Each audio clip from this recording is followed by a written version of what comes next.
হেমায়তপুরের সড়কের বেহাল দশা, ৩.৫ কিলোমিটার বেহাল সড়কে আটকে ১০ গ্রামের অর্থনীতি, সীমাহীন কষ্ট পোহাচ্ছেন কৃষকরা। বগুড়ায় প্রবাসীর বাড়িতে ঢুকে স্ত্রী ও ছেলেকে কুপিয়ে হত্যা, স্বর্ণ ও নগদ অর্থ লুট। ভাঙার ২ ইউনিয়ন বিষয়ে পুনর্বিবেচনার আবেদন জানিয়ে ডিসির চিঠি। আসন্ন দুর্গাপূজার পূজা মণ্ডপ পরিদর্শনে ঢাকেশ্বরী মন্দিরে প্রধান উপদেষ্টা, সব ধর্মকে সমান মর্যাদা দেওয়ার আহ্বান ডক্টর ইউনূসের। কাতারে আর হামলা চালাবে না ইসরায়েল, জানালেন ট্রাম্প। নেতানিয়াহুর বাসভবনের সামনে জিম্মিদের পরিবারের বিক্ষোভ। এবং এশিয়া কাপ টি-20তে বাংলাদেশের আজ বাঁচা মরার লড়াই, চূড়ান্ত পরীক্ষায় প্রতিপক্ষ আফগানিস্তান।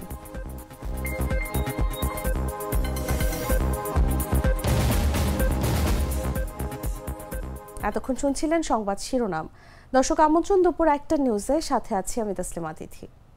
সাধারণ খাবার এখন হবে অসাধারণ, প্রাণ স্বাদের মশলা, স্বাদ বাড়ায়, ঘ্রাণ ছড়ায়। চলে যাচ্ছি পুরো খবরে।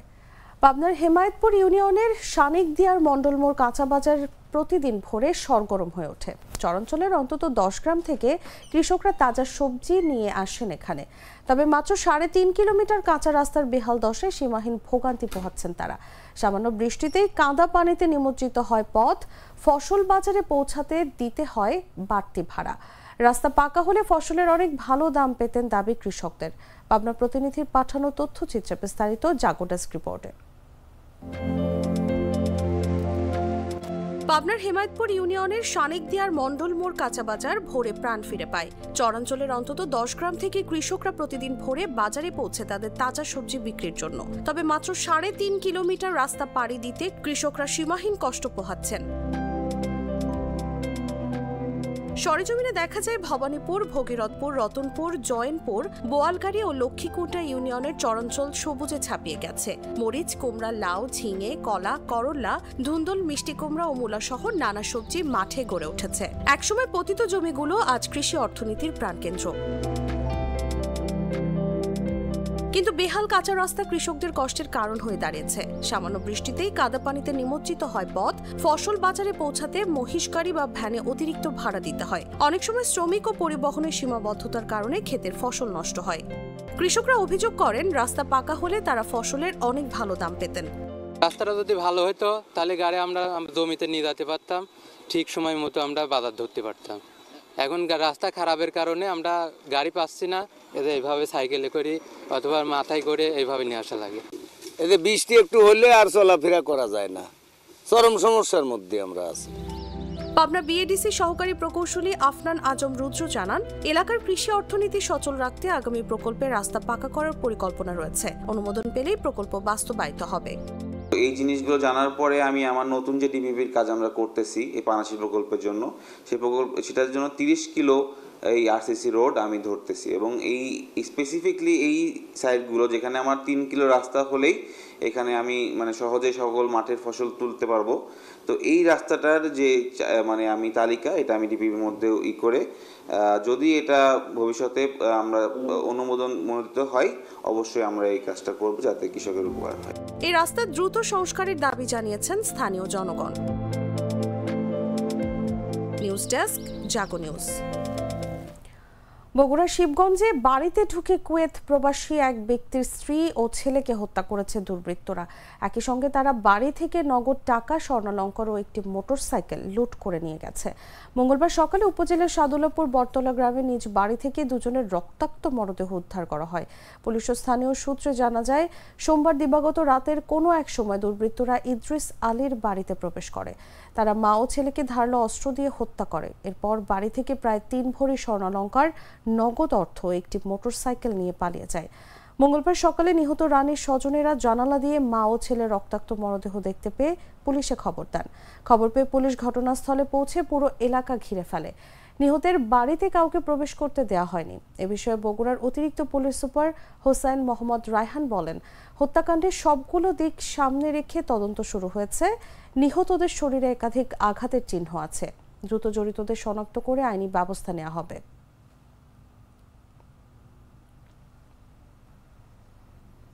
ফরিদপুর ৪ আসনের ভাঙার আলগি ও হামিদী ইউনিয়ন ফরিদপুর ২ আসনের নগরকান্দায় যুক্ত করার প্রতিবাদে মহাসড়ক অবরোধ ও আন্দোলন অব্যাহত রয়েছে। জেলা প্রশাসক কামরুল হাসান মোল্লা বিষয়টিকে জনগণের আন্দোলন হিসেবে আখ্যায়িত করে নির্বাচন কমিশন সচিবালয়ে আবেদন জানিয়েছেন। সোমবার পুনর্বিবেচনার আবেদন জানিয়ে নির্বাচন কমিশনের সিনিয়র সচিব বরাবর একটি চিঠি দেন তিনি। নির্বাচন কমিশন সচিব স্যারের সাথে কথা বলেছি ব্যক্তিগতভাবে আমি, এবং পাশাপাশি মানুষের আবেগ অনুভূতি তুলে ধরে একটি রিপোর্ট পাঠিয়েছি। সেই রিপোর্টটি তারা বিবেচনা করবে। পাশাপাশি যেহেতু এটি একটি রিট হয়েছে, আগামী সম্ভবত ২১ তারিখে এটা শুনানি হবে, তাহলে ২১ তারিখে শুনানি হলে আমরা এটা বুঝতে পারবো যে কি কোন দিকে যাচ্ছে। আমি এই সময়ে বাংলার সর্বস্তরের মানুষকে অনুরোধ জানাবো তারা যেন তাদের কর্মসূচি থেকে সরে আসেন এবং সময়ের জন্য অপেক্ষা করেন। আমরা সকলে সাধারণ মানুষকে নিয়ে কাজ করি, সাধারণ মানুষের আবেগ অনুভূতি জেলা প্রশাসন বুঝে আমরা তাদের আবেগ অনুভূতি ধারণ করেই ভবিষ্যতে আমরা কর্মপরিকল্পনা তৈরি করব। রাষ্ট্র সব ধর্মের প্রতি সমান মর্যাদা দিতে বাধ্য বলে মন্তব্য করেছেন অন্তর্বর্তী সরকারের প্রধান উপদেষ্টা ডক্টর মোহাম্মদ ইউনূস। বলেন, কোনো ধর্মকে আলাদা করে দেখার সুযোগ নেই রাষ্ট্রের, সব ধর্মের মানুষকে একসঙ্গে কাজ করতে হবে। মঙ্গলবার সকালে ঢাকেশ্বরী জাতীয় মন্দির পরিদর্শনে যেয়ে এসব কথা বলেন প্রধান উপদেষ্টা। এর আগে সকালে মন্দির পরিদর্শনে যান তিনি। সোমবার বিকেলে রাষ্ট্রীয় অতিথি ভবন যমুনায় প্রধান উপদেষ্টার সঙ্গে সাক্ষাৎ করেন বিভিন্ন পূজা উদযাপন পরিষদের নেতারা। এ সময় তারা আসন্ন দুর্গাপূজার উপলক্ষে প্রধান উপদেষ্টাকে পূজা মণ্ডপ পরিদর্শনের আমন্ত্রণ জানান। এ সময় দুর্গাপূজার প্রস্তুতি ও সার্বিক অবস্থা সম্পর্কে জানতে চান প্রধান উপদেষ্টা। এ সময় প্রধান উপদেষ্টা সকলকে আন্তরিক ধন্যবাদ ও পূজার অগ্রিম শুভেচ্ছা জানান এবং দুর্গাপূজা ঘিরে যাতে কোনো ধরনের ষড়যন্ত্রের সুযোগ তৈরি না হয় সেজন্য সকলকে সজাগ থাকার আহ্বান জানান। আপনাদের সঙ্গে আবার দেখা করা, কারণ আপনার আমাদের দায়িত্ব গ্রহণের পরপরই আপনাদের সঙ্গে দেখা, তারপরে আবার এসেছি। এই আনন্দ থেকে আমি বঞ্চিত হতে চাচ্ছিলাম না। বিশেষ করে এর মধ্যে অনেকগুলো ঘটনা ঘটেছে। ছুটি একদিনের থেকে 2 দিন হয়েছে, এখন ছুটি 2 দিনের থেকে 4 দিন হয়ে গেছে। ওটাতে আমার কোনো হাত নাই। এটা কেউ না কেউ বুদ্ধি করে ফেলেছে ঠিকভাবে 4 দিনের ছুটি। কাজে সব আনন্দ এখানে একত্র হয়ে গেছে। তা বললাম যে আমাকে বাদ দিয়ে সবাই আনন্দ করবে, এটা করতে দেবো না। আমি এটাতে শরীক হবই। আমি জোর করে এসেছি, আপনাদেরকে কষ্ট দিয়েছি, আপনাদের এই আনন্দের শরীক হওয়ার জন্য। আমি থাকতে পারছি না কেন? যেহেতু একই সময় যখন দুর্গাপূজা হবে তখন একই সময় জাতিসংঘের অধিবেশন চলবে, যেখানে সরকার প্রধান হিসেবে আমাকে উপস্থিত থাকতেই হবে। কাজে সেই কারণে আমি এদিকে আর থাকতে পারছি না। তবে ওই যে বললাম নাচরবাংলা আগে থেকে গেলাম, অভিনন্দন জানিয়ে গেলাম।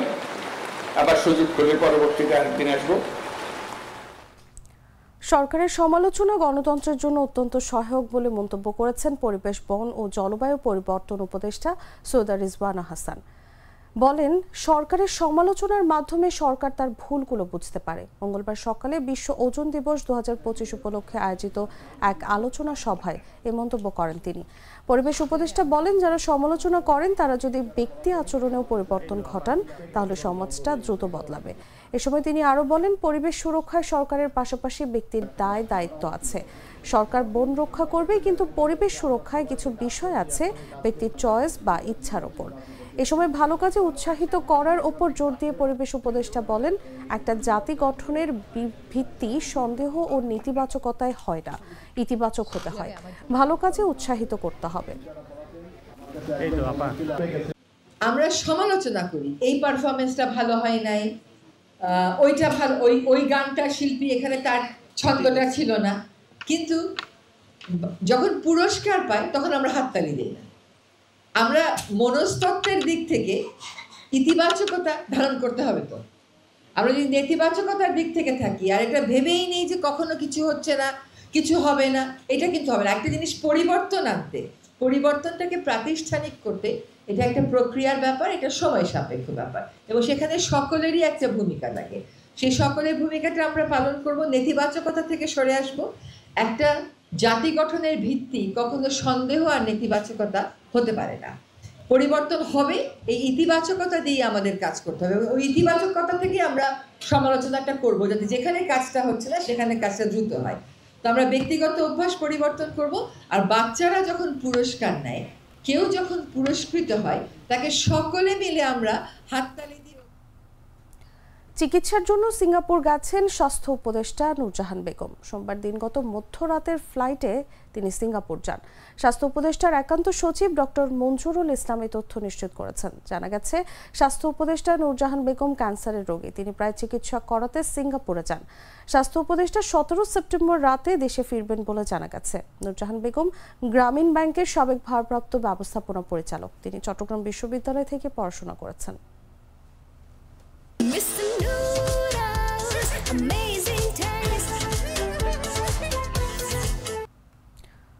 নারায়ণগঞ্জের রূপগঞ্জে গাজী টায়ার্স কারখানায় ভয়াবহ অগ্নিকাণ্ডের 1 বছর পার হলেও নিখোঁজ 182 জনের কোনো হদিস মেলেনি।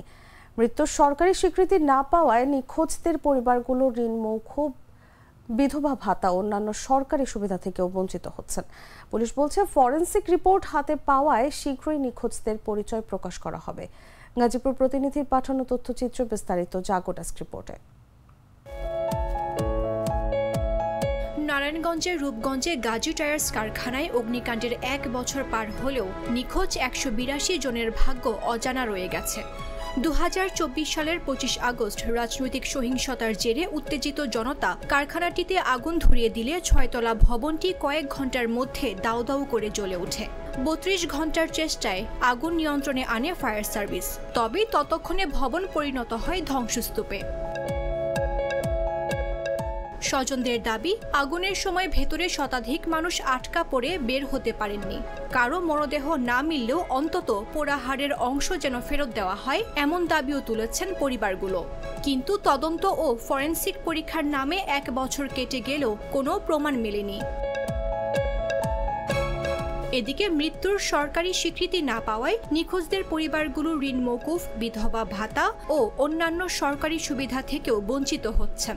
ওইখান দিয়ে আসার পথে আমার বাবা ওইখানে গ্যাঞ্জাম থেকে দেখতে গেছে যে অনেক মানুষ জড়িত, আমার বাবাই গেছে। যাওয়ার পরে শুধু খালি আমার বাবা একটা ভোট দিছে, বাবা আমি আর বাঁচতাম না, এই কথাটা কই শেষ। আর আমার বাবার আজ দীর্ঘ 1 বছর শেষ হয়ে গেল। তদন্ত কমিটির প্রতিবেদনে বলা হয়েছিল, অগ্নিকাণ্ডের সময় ভেতরে দাহ্য কেমিক্যাল থাকায় আগুন দ্রুত ছড়িয়ে পড়ে, এমনকি মেটাল পর্যন্ত গলে যায়। তবে মরদেহ উদ্ধারে কোনো সফলতা মেলেনি। কারখানা কর্তৃপক্ষ এ নিয়ে কোনো মন্তব্য করতে রাজি হয়নি। কোনো কিছু খোঁজ খবর হইলাম না, 1 বছর হইলো কোনো লোক হইলাম না, একটা লাশের খবর হইলাম। উপজেলা নির্বাহী কর্মকর্তা সাইফুল ইসলাম জানান, ডিএনএ পরীক্ষার জন্য সংগৃহীত স্যাম্পল ফরেনসিক বিভাগে পাঠানো হয়েছে। তৎকালীন জেলা প্রশাসক মহোদয় একটি কমিটি করেছিলেন। এই কমিটি আমরা একটা তদন্ত রিপোর্ট করেছে, সেটি মন্ত্রণালয়ে জমা দিয়েছে।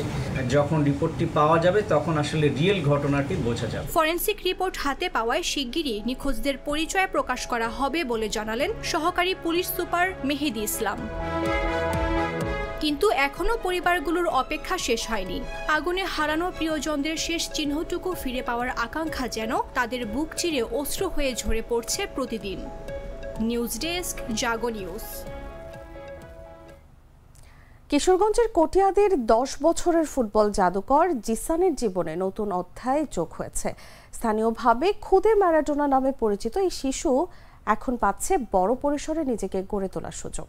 স্থানীয়রা জানান, ম্যারাডোনা, মেসি আর রোনালদোর ভিডিও দেখে অনুপ্রাণিত হয়ে জিসান নিজের চেষ্টায় ফুটবলের নানা কৌশল রপ্ত করেছে। মাঠে নামলেই তার পায়ে যেন জাদু খেলে যায়। সামাজিক যোগাযোগ মাধ্যমে জিসানের ফুটবল কৌশলের ভিডিও ভাইরাল হওয়ার পর বিষয়টি নজরে আসে বিএনপির ভারপ্রাপ্ত চেয়ারম্যান তারেক রহমানের। প্রতিভায় মুগ্ধ হয়ে তিনি জিসানের প্রশিক্ষণ, লেখাপড়া ও ভবিষ্যতের দায়িত্ব নেওয়ার ঘোষণা দেন। সোমবার বিকেলে তারেক রহমানের পক্ষ থেকে বিএনপির ক্রীড়া বিষয়ক সম্পাদক ও জাতীয় দলের সাবেক অধিনায়ক আমিনুল হক জিসানের বাড়িতে গিয়ে বুট, জার্সি ও ফুটবল সহ খেলাধুলার সরঞ্জাম তুলে দেন। একই সঙ্গে তার পরিবারকেও আর্থিক সহায়তা দেওয়া হয়। এই সময় আমিনুল হক বলেন, জিসানের ভেতরে বিরল প্রতিভা আছে। তারেক রহমান সিদ্ধান্ত নিয়েছেন তার প্রতিভা নষ্ট হতে দেবেন না, সব দিক থেকে তাকে সহায়তা করা হবে।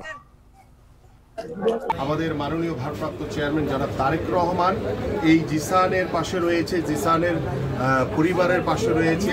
জিসানের বাবা জজ মিয়া, তিনি অত্যন্ত অসহায় একজন মানুষ এবং বাংলাদেশ জাতীয়তাবাদী দলের ভারপ্রাপ্ত চেয়ারম্যান জনাব তারেক রহমান এই জজ মিয়া এবং এই জিসান প্রতিভাবান ফুটবলার, তার পাশে আমাদের ভারপ্রাপ্ত চেয়ারম্যান জনাব তারেক রহমান রয়েছে, আমরা রয়েছি এবং আমরা বিশ্বাস করি জিসানের মতো বাংলাদেশের বিভিন্ন প্রত্যন্ত অঞ্চলে আরও অনেক প্রতিভাবান ফুটবলার রয়েছে এবং বিভিন্ন স্পোর্টসের ইভেন্টের যারা প্রতিভাবান খেলোয়াড় রয়েছে, আমরা তাদের সকলের পাশেই আমরা দাঁড়াতে চাই।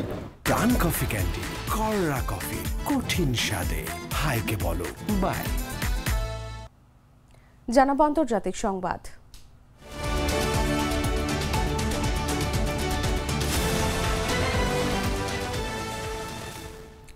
মার্কিন প্রেসিডেন্ট ডোনাল্ড ট্রাম্প বলেছেন ইসরায়েল আর কাতারে হামলা করবে না। গেল 9 সেপ্টেম্বর কাতারের রাজধানী দোহায় অবস্থানরত হামাসের শীর্ষ নেতাদের লক্ষ্য করে হামলা চালায় ইসরায়েল। সোমবার হোয়াইট হাউসে সাংবাদিকদের প্রশ্নের জবাবে কাতারকে যুক্তরাষ্ট্রের অত্যন্ত ভালো মিত্র আখ্যা দিয়ে ট্রাম্প বলেন, অনেকেই জানেন না কাতার আমাদের কতটা ভালো বন্ধু। নেতানিয়াহু কাতারে আর হামলা করবে না, তবে হামাস নেতাদের পিছু নেবেন। প্রেসিডেন্টের বক্তব্য কিছুটা অস্পষ্ট হলেও বিশ্লেষকদের মতে এর মাধ্যমে ট্রাম্প ইঙ্গিত দিয়েছেন যে ইসরায়েলের প্রধানমন্ত্রী বেঞ্জামিন নেতানিয়াহু উপসাগরীয় এই রাষ্ট্রে হামাস নেতাদের বিরুদ্ধে অন্য পদক্ষেপ নিতে পারেন। এদিকে সংবাদ মাধ্যম এক্সিওসের একটি প্রতিবেদনে বলা হয়েছিল, হামলার আগে নেতানিয়াহু ব্যক্তিগতভাবে ট্রাম্পকে বিষয়টি জানিয়েছিলেন, তবে মার্কিন প্রেসিডেন্ট তার নাকচ করে বলেন না, তারা জানায়নি। হোয়াইট হাউস জানিয়েছে ইসরায়েলি ক্ষেপণাস্ত্র আকাশে ওড়ার পর মার্কিন সামরিক বাহিনী প্রশাসনকে বিষয়টি জানিয়েছিল, ফলে ট্রাম্পের কাছে আপত্তি জানানোর সুযোগ ছিল না।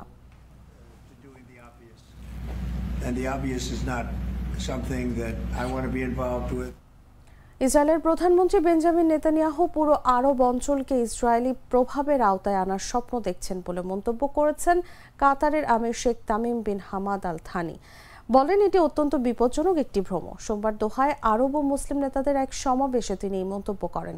এদিকে নেতানিয়াহুর বাসভবনের সামনে বিক্ষোভ করেছেন ফিলিস্তিনি স্বাধীনতাকামী সংগঠন হামাসের হাতে জিম্মি থাকা ইসরায়েলি পরিবার ও সমর্থকরা। তারা বলছেন, গাজা ইসরায়েলের স্থল অভিযান তাদের প্রিয়জনদের জীবনের ঝুঁকি বাড়াচ্ছে।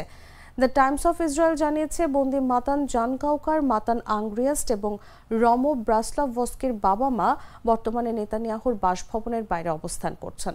হোস্টেজেস অ্যান্ড মিসিং ফ্যামিলিস ফোরাম এক বিবৃতিতে বলেছে, গাজা সিটিতে চালানো বড় সামরিক অভিযানের খবর পরিবারগুলো গভীর উদ্বেগের সঙ্গে গ্রহণ করছে। তারা বলছেন, গাজা সিটিতে অনেক জীবিত বন্দী রয়েছেন। প্রধানমন্ত্রী নেতানিয়াহু ইচ্ছাকৃতভাবে রাজনৈতিক স্বার্থে তাদের উৎসর্গ করার সিদ্ধান্ত নিচ্ছেন, যা সেনাপ্রধান ও নিরাপত্তা প্রতিষ্ঠানের মূল্যায়ন সম্পূর্ণভাবে উপেক্ষা করছে।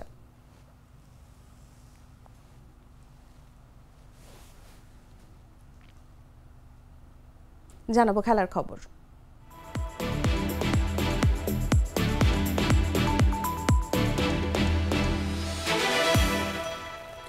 সমীকরণ সহজ, জিতলে সম্ভাবনা টিকে থাকবে, হারলে বিদায় এক প্রকার নিশ্চিত। আফগানিস্তানের বিপক্ষে ম্যাচটি তাই এশিয়া কাপ টি-20তে বাংলাদেশের জন্য ডু অর ডাই, অর্থাৎ বাঁচা মরার লড়াই। আবুধাবিতে মঙ্গলবার বাংলাদেশ তাদের চূড়ান্ত পরীক্ষায় নামছে বাংলাদেশ। ম্যাচটি শুরু হবে বাংলাদেশ সময় রাত 8:30টায়। টি-20 ক্রিকেট আফগানিস্তান চলে গেছে অন্য উচ্চতায়, বাংলাদেশ এখনও শিক্ষানবিশ।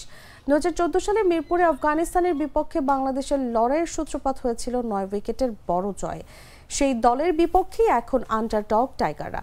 মুখোমুখি লড়াইয়ে 12 ম্যাচের 7টিতেই জিতেছে আফগানিস্তান। এর মধ্যে গেল বছর জুনে কিংস্টাউনে আফগানদের কাছে হেরে টি-20 বিশ্বকাপ থেকে বিদায় নেওয়ার তিক্ত স্মৃতিও আছে। ওই বিশ্বকাপে আফগানিস্তান খেলা সেমিফাইনাল হংকংয়ের বিপক্ষে প্রথম ম্যাচে বড় জয়ের রান রেট অনেকটাই বাড়িয়ে নিয়েছে আফগানরা। বাংলাদেশও একই প্রতিপক্ষের বিপক্ষে জিতেছে, তবে পরের ম্যাচে লঙ্কানদের কাছে হার লিটন দাসের দলকে দাঁড় করিয়ে দিয়েছে কঠিন পরিস্থিতিতে।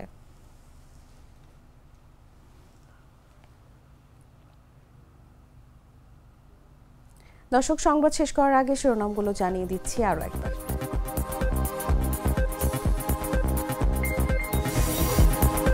হিমায়তপুরের সড়কের বেহাল দশা, 3.5 কিলোমিটার বেহাল সড়কে আটকে 10 গ্রামের অর্থনীতি, সীমাহীন কষ্ট পোহাচ্ছেন কৃষকরা। বগুড়ার প্রবাসীর বাড়িতে ঢুকে স্ত্রী ও ছেলেকে কুপিয়ে হত্যা, স্বর্ণ নগদ অর্থ লুট, ভাঙার 2 ইউনিয়ন বিষয়ে পুনর্বিবেচনার আবেদন জানিয়ে ডিসির চিঠি। আসন্ন দুর্গাপূজার পূজা মণ্ডপ পরিদর্শনে ঢাকেশ্বরী মন্দিরের প্রধান উপদেষ্টা, সব ধর্মকে সমান মর্যাদা দেওয়ার আহ্বান ডক্টর ইউনূসের। কাতারে আর হামলা চালাবে না ইসরায়েল, জানালেন ট্রাম্প। নেতানিয়াহুর বাসভবনের সামনে জিম্মিদের পরিবারের বিক্ষোভ। এবং এশিয়া কাপ টি-20তে বাংলাদেশের আজ বাঁচা মরার লড়াই, চূড়ান্ত পরীক্ষায় প্রতিপক্ষ আফগানিস্তান।